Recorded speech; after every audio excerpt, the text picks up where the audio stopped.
Welcome to the Committee on Veterans and Legal Affairs. We have a quorum present and we're assembled electronically for the purposes of inviting public comment on legislation pending before this committee. Before we get started, we'll have the committee members introduce themselves, and we'll start with the House Chairman Chiazzo. Thank you, Mr. Chair. Good morning, Chris Chiazzo, House District 28, part of beautiful Western Scarborough. Senator Farron. Hey, good morning. I'm Senator Brad Farron, representing Senate District 3, which is the majority of Somerset County in the town of Rome and Kennebec County. Thanks for everybody being here today. Representative Kinney.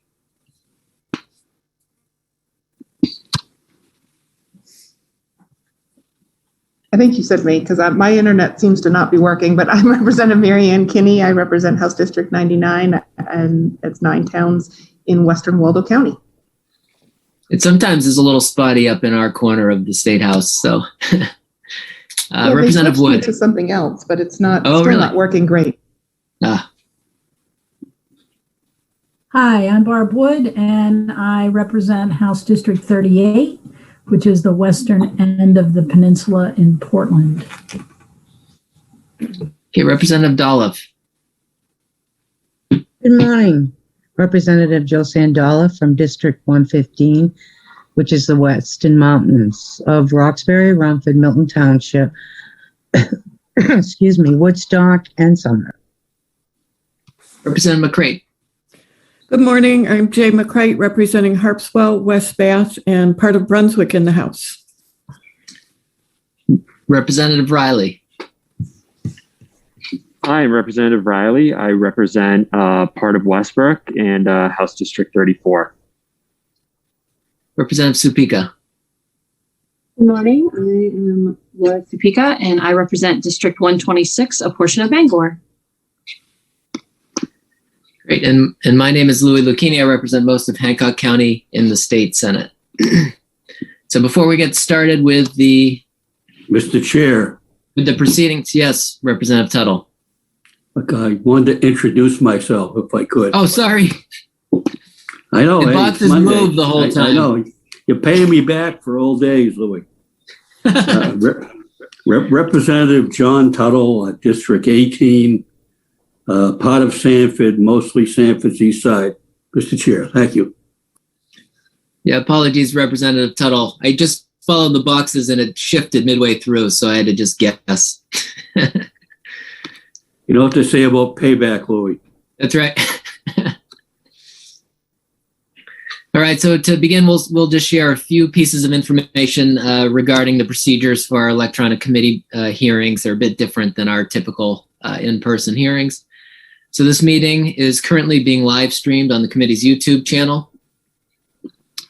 This means that anyone who is a participant in the meeting via Zoom can be seen and also heard if their microphone is unmuted. So be sure to keep your microphones on mute. People on the Zoom meeting waiting to testify as attendees cannot be seen or heard until they're called upon to speak.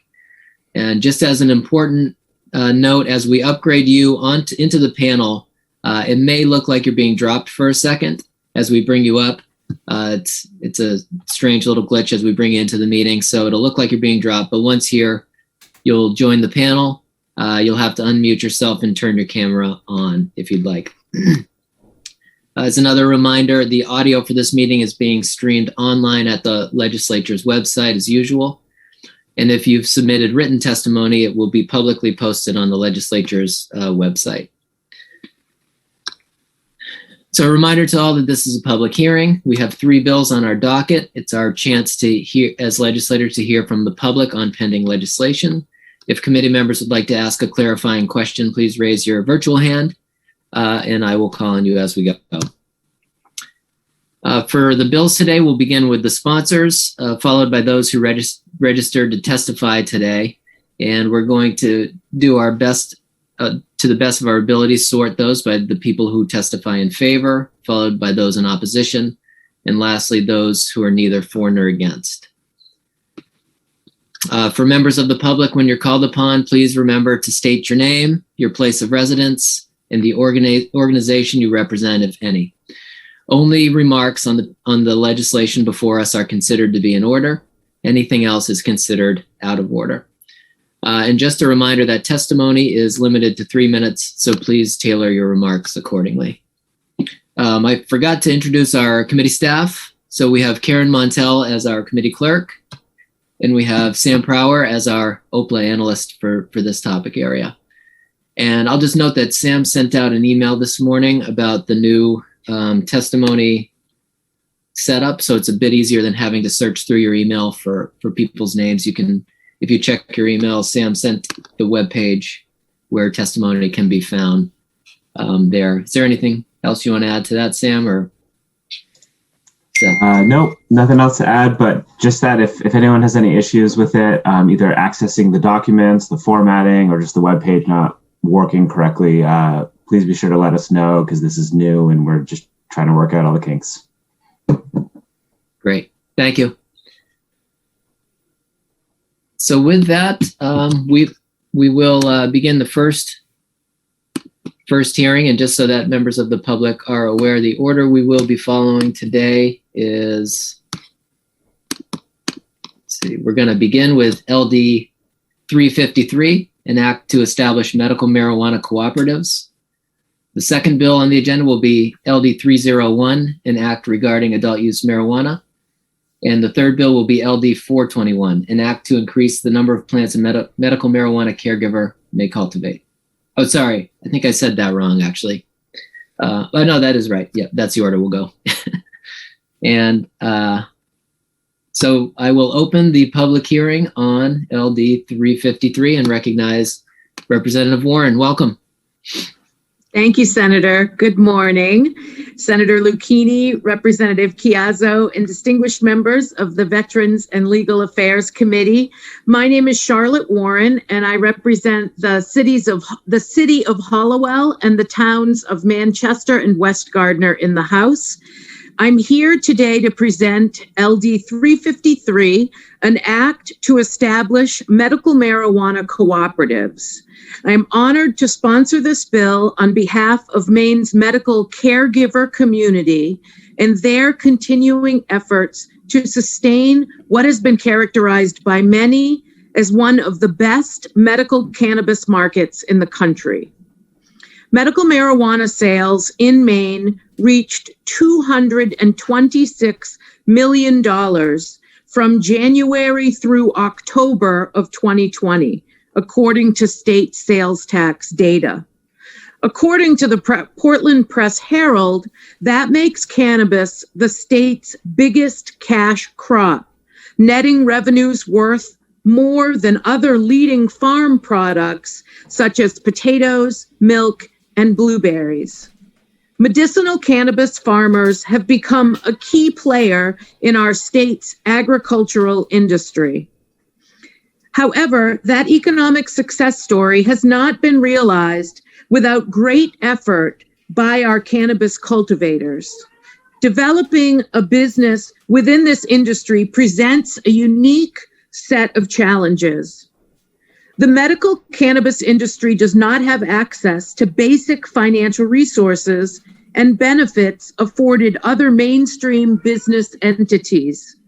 These include traditional business tax filings and related deductions, as well as full access to common banking services and the availability of capital necessary for the startup and expansion of these cannabis business ventures. One quick note on banking.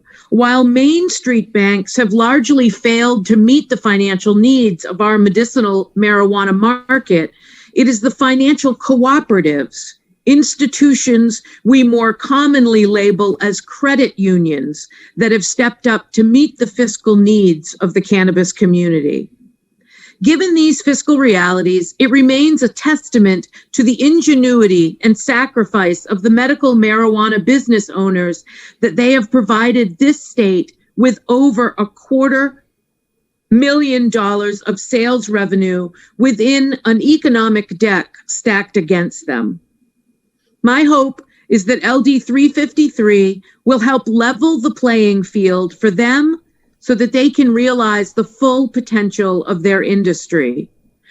Cooperatives provide a business structure that is owned and controlled by licensed caregivers, which will further their capacity to grow, harvest, process, and sell their products in the medical retail market. LD 353 will permit cannabis cooperatives to organize local growers to that common purpose. Members of the cooperative will be able to spread fixed costs among their members to address land acquisition, equipment purchases, bulk purchase of supplies, group insurance plans, hiring and recruitment services, security and property management services, brand marketing and advertising resources. Cooperatives promote sustainable businesses and allow members to exercise self-reliance and self-help, values that are hallmarks of Maine's small businesses. By joining forces under the umbrella of a cooperative, small and modest-sized cannabis farmers can offer patients a steady, safe, and consistent supply of locally grown medicine and related products. This will create a more competitive market position for our Maine growers than what they could realistically attain under the current state law. Current law requires that individual caregivers organize her or his business as a sole proprietor or a single member corporation. Why is this the case? Maine law provides many different business organizations as vehicles for success. A brief survey of the Secretary of State corporate filings would show that we allow for the creation of any number of business entities. C Corps, limited liability partnerships, limited liability companies are a few examples. But these legal organizations designed for lawful business activity have been denied to participants of Maine's cannabis industry. Why? And why that is a really good question for your committee to explore. And I hope that you'll do that as part of your work on this bill. Since the legalization of marijuana for medicinal purposes in 1999, the state has barred any collective activity among caregivers. While there have been some incremental changes in the ideas of permitted number of patients and the adoption of assistant caregivers to the mix, nothing has been done to allow cultivators to organize their business in a fashion that other mainstream businesses might choose to do. There's no explicit record as to why the legislature has maintained this ban on cannabis business development. One can guess that the ban on collectives came from a fear that growers would form cartels, and from that association would flow all of the mischief and criminal conduct we have attached to that term. That fear no longer has any basis in fact, and the trajectory of sales tax revenue from the medicinal marijuana can be seen as evidence of lawful conduct by the cannabis industry. The ban against collectives for cannabis participants assumes they intend to behave as criminals. I would suggest the conduct of the industry has been otherwise. Cooperatives will also provide Maine growers with a viable defense against the consolidation of the cannabis industry by outside corporations. The removal of the residency requirement for market participations has only aggravated the potential for consolidation. Cooperatives are by their nature independent, community-based enterprises supported by local consumers. That local producer-consumer relationship does not have as its goal the intention to be bought out by a third-party corporation. I urge this committee to pass favorably on this bill.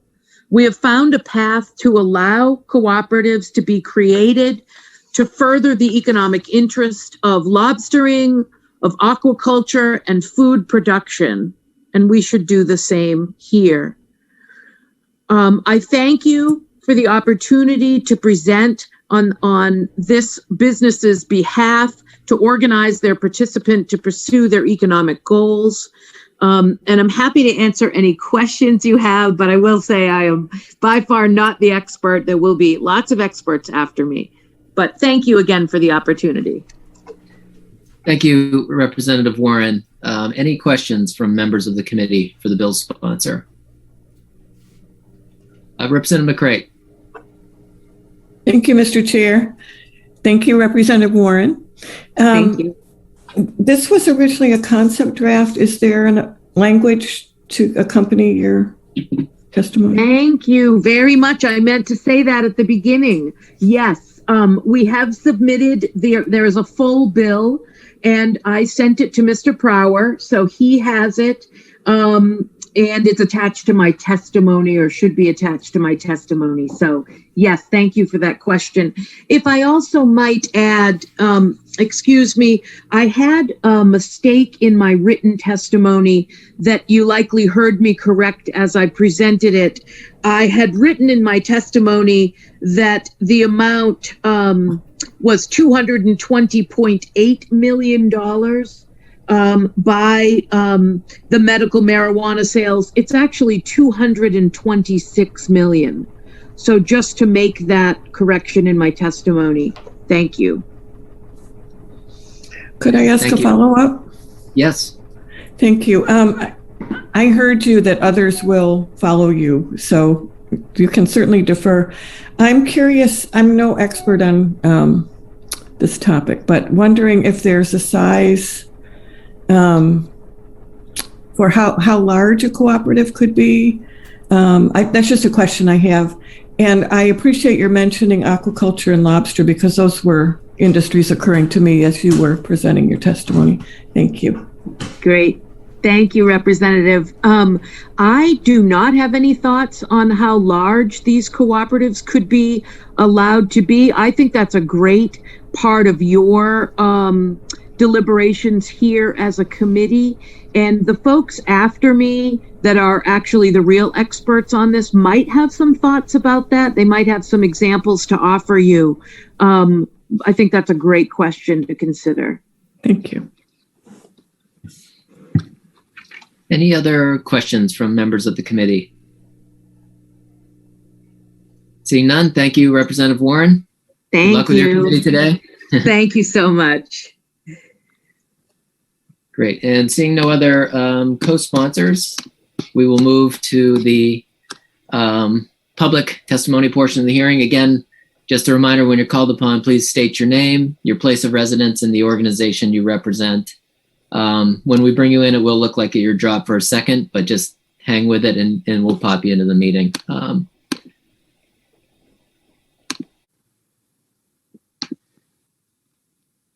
Next up, we have Ronald Jordan.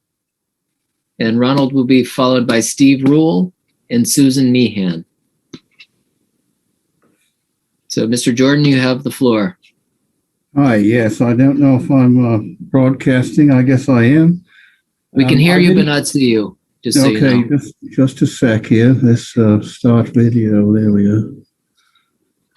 Welcome. Yes, hi. Thank you very much. I didn't prepare for this with written testimony, but I will say that I'm a medical marijuana caregiver. I'm a licensed for growing medical marijuana. And I got into it because I myself maybe started out recreationally years ago when I was 10. In another month, I'll be 60. And it's been a long road. But my friend who's disabled had some troubles, and he needed medical marijuana, and I started growing for him and everything. But, I'm looking forward to the day when there's a lot of competition out there. There may be a sale or two. I have no sales right now because I've never been able to grow enough to satisfy the needs of my patient, my primary patient, myself. I tend to run on, and I don't mean to be flippant or lucid about your committee and this important, the power to get better, get wellness and everything has been elusive to many people. I've struggled. 6 years ago, I had inoperable stage 4 metastatic cancer that I've cleared. We got cleared from medical procedure at Boston. I took the Downeaster. Quite frankly, I'm from Portland, Maine, where I live. I've lived and owned home here for last 20 years, but I'm from Mount Desert Island. And but it's difficult to even keep up with the supply for just two people, myself and my friend. It's taken quite a bit of effort to learn how to grow responsibly and produce product that's worthy of I've grown outside. I tried it inside. It was a mess and everything like that. So I haven't been very successful financially necessarily, but I believe it's important to pool together resources of those that do grow, that are in the know. And, I have product that I produce because the quality bud. Time's up, 29 minutes left. Sorry. Thank 30 seconds. Yeah, for keep hearing going. me. And I just support the opportunity to join with forces of other growers and provide products and hopefully produce an income. I do have a registered business and I'm licensed and taxed and all that. But as I say, the competition is tight. And but I'd like to join forces with others and hopefully make it legal. So thank you for your thank you. Thank you, Mr. Jordan. Any questions from the committee? Seeing none, thank you for your testimony, sir. Thank you. Yes, hello. And he'll be followed by Susan Meehan. So welcome. I think we've got you're on mute at the moment, Mr. Jordan. I can. Oh, shoot. Sorry. We'll try that.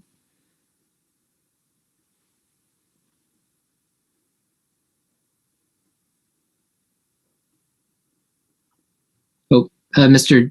Jordan, you're still on mute. Yeah, on mute. There you go. All Perfect. right.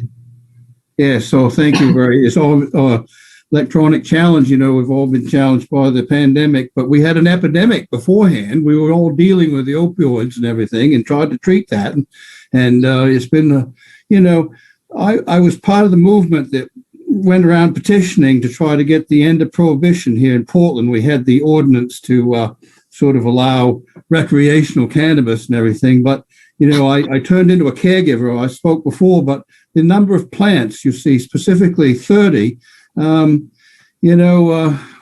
what's in a number? The number of buds, the size of the plants, and the harvest and everything like that. But as I spoke before, I am a caregiver, and I have been since the beginning of the program and the inception and everything. And I'd say honestly, before that, I used to grow in the hedges, sort of clandestine and everything. But I've never been able to grow enough to even make a bit of a profit from it. I can't sell it. Necessarily, it's illegal. But the fact is that to grow quality product that's worth anything, there's a lot of learning process to it. I can't tell you how much I put into throwing stuff away.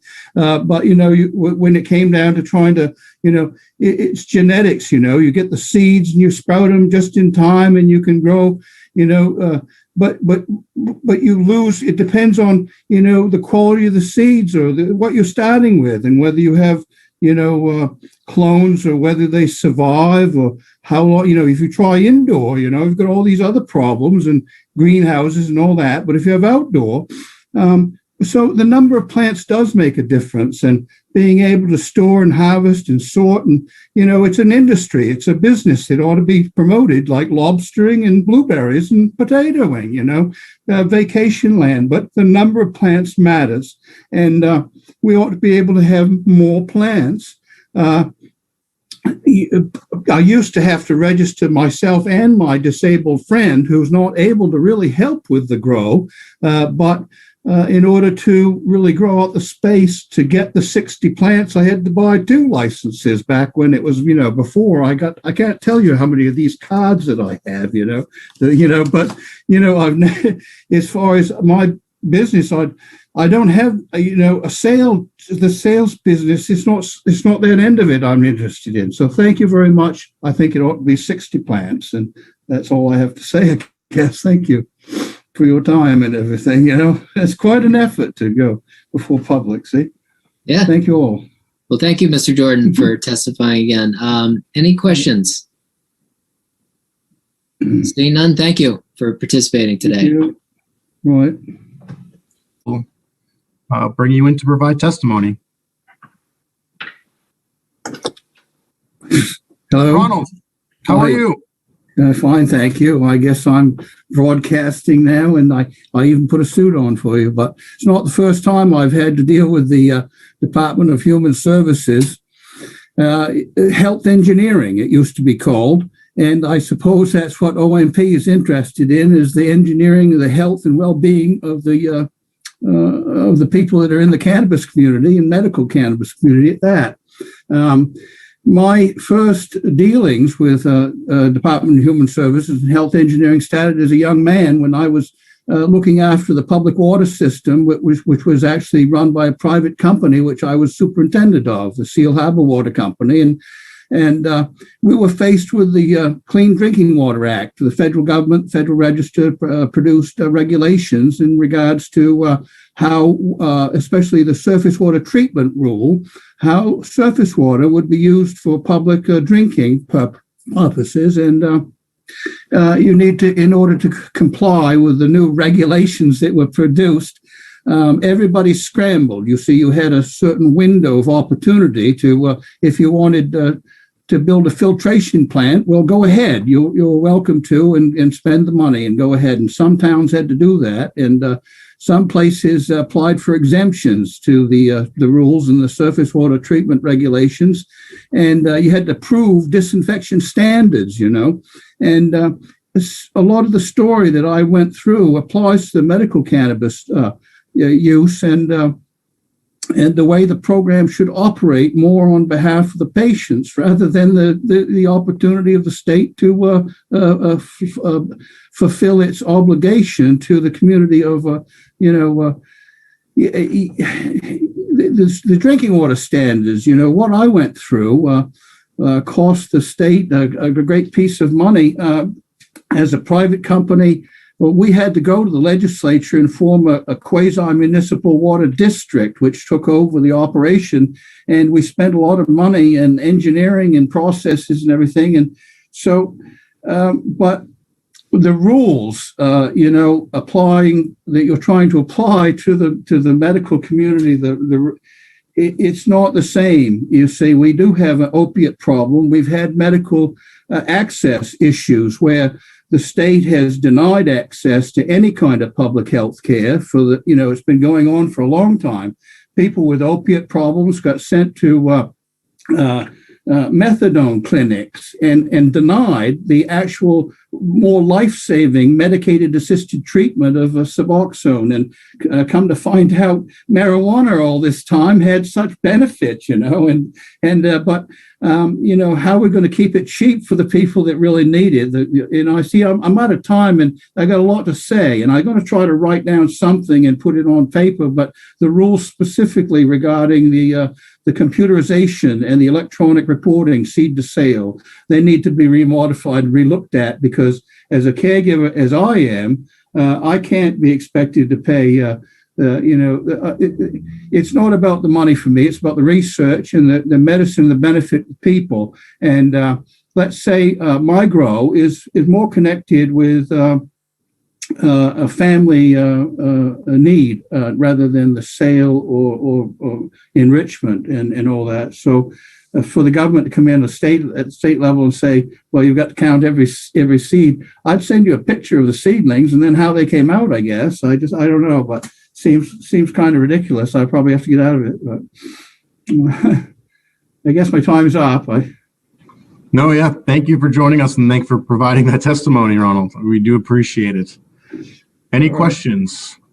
All right. Seeing none, thank you for joining us. Right. Looks like we have Sam Wang.